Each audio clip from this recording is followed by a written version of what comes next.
Tetapi faktor risiko yang sekarang lagi marak adalah penggunaan gadget, screen time yang tinggi, yang itu mungkin memang tidak bisa dihindari karena memang pekerjaan sekarang juga begitu. Pasien-pasien saya, terus gimana dok? Mosok saya nggak bekerja? Nah, tetapi memang pekerjaan itu penting, hanya nanti diantisipasi saja bagaimana caranya agar tidak menimbulkan dry eyes yang berat.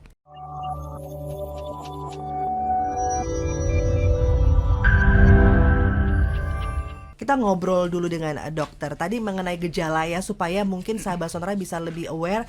Saya ini sedang kena dry eye ternyata. Apa saja gejala yang kita bisa kenali, dok?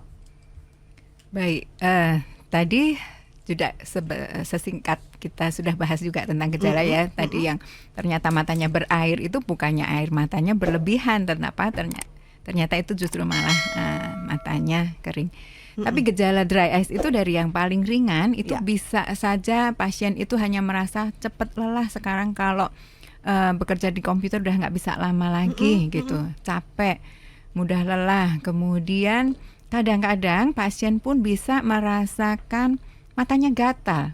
Jadi gatal itu belum tentu itu suatu alergi ya, tetapi mata kering sendiri itu juga bisa menyebabkan gejala dari berupa mata gatal.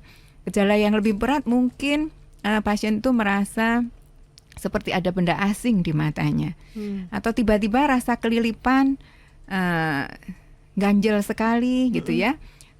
Kemudian tadi kalau sudah sangat kering malah bisa matanya itu menjadi berair.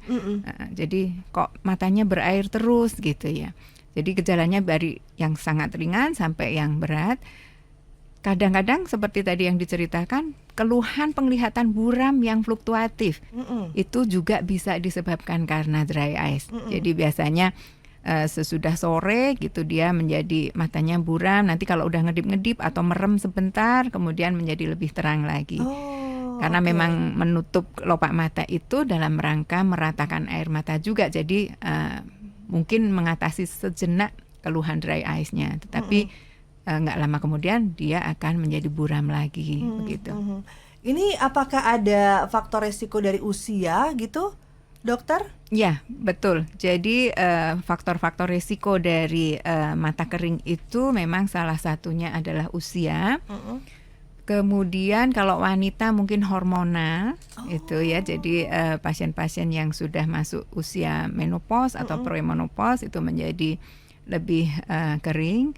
Tetapi faktor risiko yang sekarang lagi marak adalah penggunaan gadget, screen time yang tinggi, yang itu mungkin memang tidak bisa dihindari karena memang pekerjaan sekarang juga begitu. Pasien-pasien saya, terus gimana dok? Mosok saya nggak bekerja? Nah, tetapi memang pekerjaan itu penting, hanya nanti diantisipasi saja bagaimana caranya agar tidak menimbulkan dry eyes yang berat gitu. Polusi itu pun juga nggak bisa kita hindari lagi. Polusi, paparan angin, debu, itu juga bisa memicu dry eyes. Gitu. Jadi memang faktor genetik ada, tetapi tidak terlalu dibahas atau dimunculkan di laporan-laporan penelitian. Tetapi memang ada tentu saja ya. Faktor penyakit autoimun itu juga